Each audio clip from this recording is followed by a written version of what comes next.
Hello and welcome back to asset guide YouTube channel. अगर आप ये चाहते हैं कि वन कॉइन पेमेंट की तरह यूज़ हो या फिर आप ये सोच रहे हैं कि वन कॉइन का फ्यूचर क्या होने वाला है, कुछ लोगों के जो रिव्यू हैं उनके थ्रू मुझे ये पता चला है कि सभी ये मानने की कोशिश कर रहे हैं या ये जानने की कोशिश कर रहे हैं कि आखिरकार वन को किस तरीके से पेमेंट के तौर पर कहीं पर भी यूज़ किया जाए, या फिर जैसे हम इंडिया की बात करें तो क्या इंडिया में वन कॉइन को कभी भी पेमेंट के तौर पर यूज़ किया जाएगा, क्या इसका फ्यूचर होने वाला है। उसी से रिलेटेड आज हम इस वीडियो में सारी जानकारी लेंगे। सबसे पहले मैं आपको ये इम्पोर्टेंट नोट पढ़कर दिखा देता हूँ और इसके बाद मैं एग्जाम्पल के साथ आपको चीज़ें समझाऊंगा। ये समझना ज़रूरी है, अदरवाइज आपकी कुछ भी समझ में नहीं आएगा।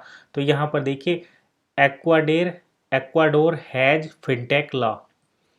एक्वाडोर एक कंट्री है, एक देश है, और यहाँ पर फिनटेक लॉ है। ये बड़ी मतलब थोड़ा सा आपको टेक्निकल लग सकता है, लेकिन कोई नहीं, आप इसको समझिए, मैं समझा देता हूँ बड़ी इजी लैंग्वेज में। तो एक्वाडोर एक देश है, जैसे कि भारत एक देश है, ऐसी एक्वाडोर एक देश है। वहाँ पर फिनटेक लॉ है। जैसे अपने यहाँ हर एक टाइप का लॉ है, हमारे यहाँ पर हर एक कानून है, तो ठीक वैसे ही एक्वाडोर में एक कानून होता है, fintech law. The political and financial regulation board of the Monetary Policy and Regulation Board have 180 days to develop secondary regulation to apply what is provided in this law। तो एक्वाडोर में जो fintech law है, उस law को implement करने के लिए political और financial regulation board of monetary policy, तो आप देखिए जैसे हमारे यहाँ की जो फाइनेंशियल पॉलिसी है, उनको हमारी करंट गवर्नमेंट और जो हमारा रिजर्व बैंक है, दोनों मिलकर ही उसको आगे प्रोसीड करते हैं। तो यहाँ पर पॉलिटिकल और फाइनेंशियल रेगुलेशन बोर्ड दोनों का मिला जुला एफर्ट रहता है, तभी चीज़ें आगे प्रोसीड करती हैं, अदरवाइज नहीं करती। तो ये चीज़ आपको यहाँ पर बिल्कुल ध्यान रखनी है। अब देखिए, अगर हम बात करें यहाँ पर कि फिनटेक लॉ के अंदर क्या चीज़ें आती हैं, तो पहली वीडियो में भी आपने देखा होगा कि जब हम फाइनेंस और टेक्निकल को एक साथ मिला देते हैं तो वो फिनटेक लॉ हो जाता है। अब देखिए यहाँ पर इस आर्टिकल में इस चीज़ को कहने का मेन पॉइंट इसलिए बन जाता है क्योंकि यहाँ पर हम बात कर रहे हैं कॉइन के रेगुलेशन से रिलेटेड। आपके पास जो भी वन का फंड पड़ा है उसको आप कैसे यूज़ करेंगे। तो अभी यहाँ पर हम बात करें तो डील सेकर पर काफ़ी जो है चर्चा की जा रही है, डील सेकर पर। और यहाँ पर हम फॉरेक्स पर काफ़ी चर्चा की जा रही है। तो देखिए यहाँ पर आपको ये यहीं पर देखिए, क्रिप्टो, ई कॉमर्स यानी कि डील सेकर, और क्रिप्टो एक्सचेंज यानी कि फॉरेक्स, जहाँ पर आप बिटकॉइन वगैरह में ट्रेड करते हैं। तो वो चीज़ें, या तो वन आप ये सोच रहे हैं कि या तो वन को जो है कहीं पर ट्रेड होना शुरू हो जाए, या फिर वन को कहीं पर पेमेंट के तौर पर एक्सेप्ट होना शुरू हो जाए। तो वन या तो ट्रेड हो जाए या फिर पेमेंट के तौर पर, अगर वन ट्रेड होना शुरू हुआ तो क्रिप्टो एक्सचेंज के थ्रू आप उसको यूज़ कर सकते हैं। अगर वन पेमेंट की तरह शुरू यूज़ होना शुरू हो जाए तो आप उसको डील सेकर पर यूज़ कर सकते हैं या फिर दूसरी जगह यूज़ कर सकते हैं। तो अब अगर मान लो डील सेकर पर वन पेमेंट की तरह यूज़ होना लगे एक्चुअल में, तो वहाँ पर एक कंडीशन आती है कि उसको थर्ड पार्टी कहाँ से एक्सेप्ट करेंगे, कैसे करेंगे, या फिर हम जो डील सेकर पर वन यूज़ किया गया है उस वन को हम विड्रॉल कैसे करेंगे। तो विड्रॉल होने का जो प्रोसेस है, आपको अब समझ में आएंगी चीज़ें। विड्रॉल होने का जो प्रोसेस है वो इस फिनटेक लॉ के अंदर आता है। सपोज करिए आप जैसे सुबह को ऑफ मार्केट गए, सिंपल सा एग्जांपल, इससे हर कोई कनेक्ट होगा। आप मार्केट गए, आपने वेजिटेबल परचेज़ की, तो आपने यहाँ पर 100 रुपीज़ लिए और आपने 1 kg वेजिटेबल परचेज़ की।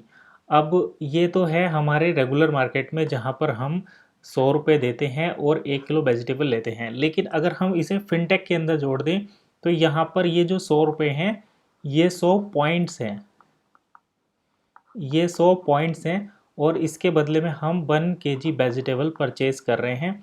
अब इन पॉइंट्स को कोई भी कंट्री अभी तक रिकॉग्नाइज नहीं करता। जैसे कि आप अगर आप बात करें अमेज़ोन की, तो अमेज़ोन पर पॉइंट्स रहते हैं।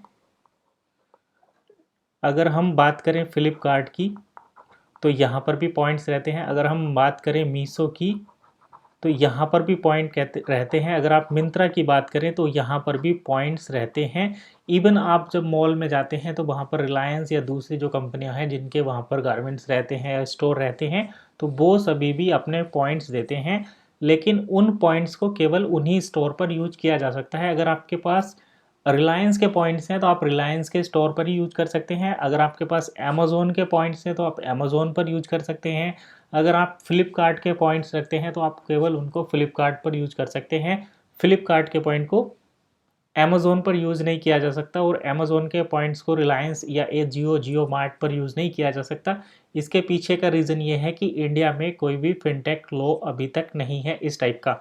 तो ऐसा फिनटेक लॉ 8-10 कंट्री है जहाँ पर प्रोसेस हो रहा है, लेकिन सबसे पहले जो रिजल्ट आता है वो एक्वाडोर से आता है, जहाँ पर फिनटेक लॉ की पॉलिसी यहाँ पर कंप्लीट होने वाली है। 180 डेज़ में ये पॉसिबल हो जाएगा, या मतलब जो भी फाइनल डिसीजन आना है वो आ जाएगा।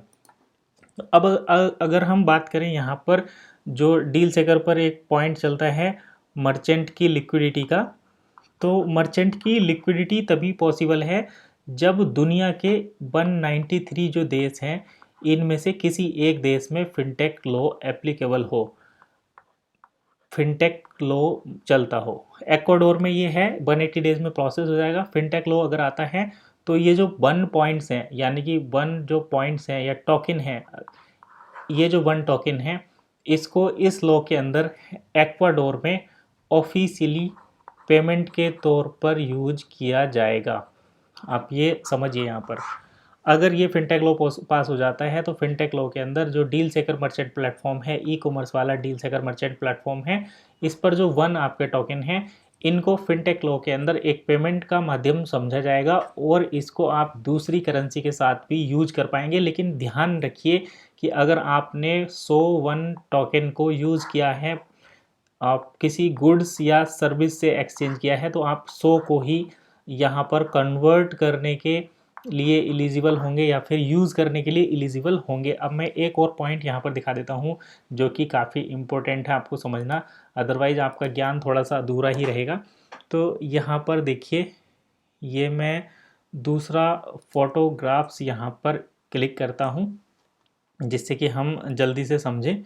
तो ये देखिए, ये फिनटेक लॉ से रिलेटेड रजिस्टर ऑफिशियल करके है और ये ऑफिशियल सील आपको देखने को यहाँ पर मिल रही है और ये डेट भी है यहाँ पर सितंबर। ये लैंग्वेज अलग है तो हम इस लैंग्वेज को तो एज इट इज़ नहीं पढ़ सकते, इसलिए मैं यहाँ पर आपको इसके पीछे की चीज़ें बता रहा हूँ कि ये क्या है। तो ये फिनटेक लॉ है जो कि एक्वाडोर में है और यहाँ की पॉलिटिकल जो पार्टी हैं वो पॉलिटिकल इन्फ्लुएंस और यहाँ पर जो फाइनेंशियल मॉनेटरी पॉलिसी को रेगुलेट करते हैं वो सभी मिलकर एक बिल को पास करने जा रहे हैं और 180 डेज़ में उसका रिजल्ट आ जाएगा।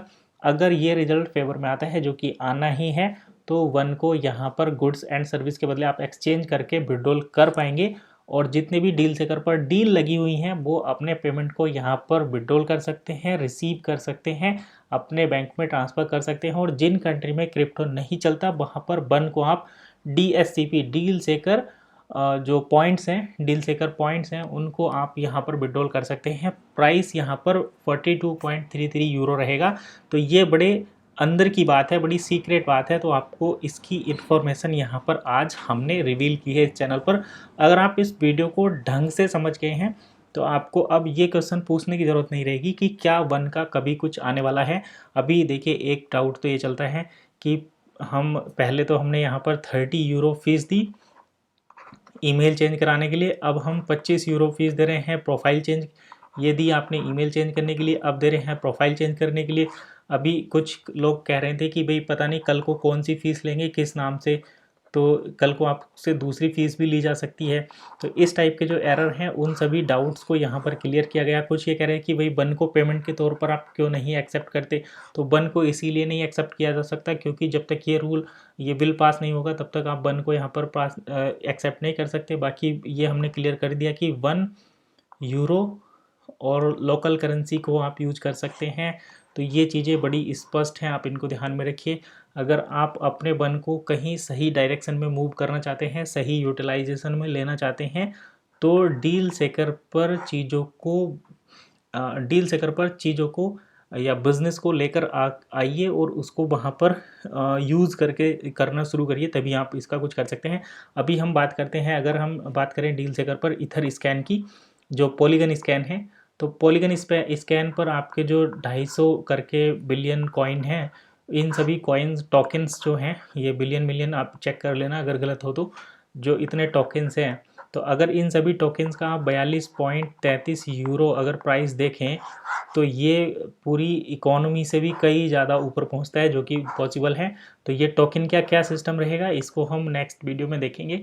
अगर आपके इसके बारे में कुछ क्यूरियोसिटी है जानने की, तो वीडियो के नीचे कमेंट करिए, पॉइंट्स रखिए, तभी हम इस पर डिटेल में डिस्कशन लाएंगे। जैसे अभी ये जो पॉइंट है कि क्या होने वाला है, वो हमने यहाँ पर पॉइंट आउट किया।